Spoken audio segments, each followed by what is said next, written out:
টমেটোগুলো ধুয়ে নেব, 4 টুকরো করে কেটে নেব ফালি করে। আমি এখানে নিয়েছি পেঁয়াজ, কাঁচামরিচ, রসুন। তারপরে তেল দিয়ে নেব, আপনারা সরিষার তেল চাইলে দিতে পারেন, আমি সয়াবিন তেলটা ইউজ করলাম। তারপর ফালি করা টমেটোগুলো দিয়ে দেব।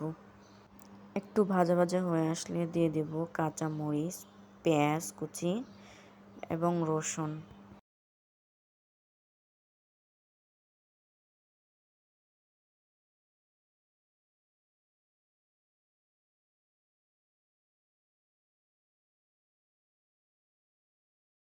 টমেটোগুলো সিদ্ধ হয়ে আসলে উঠিয়ে নেব,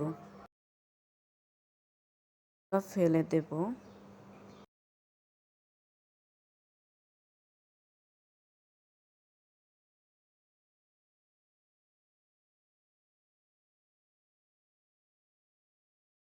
তারপর ভালোভাবে ম্যাশ করে নিব।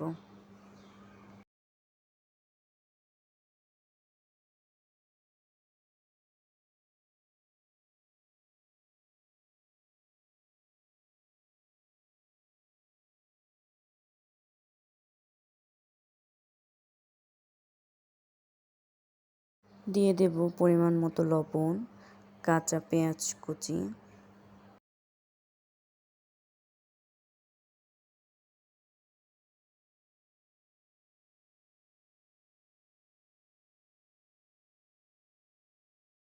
হয়ে গেল দারুণ টমেটো ভর্তা। আপনাদের যদি আমার চ্যানেলটি ভালো লাগে, পাশে থাকবেন সবসময়, লাইক সাবস্ক্রাইব করে দিবেন।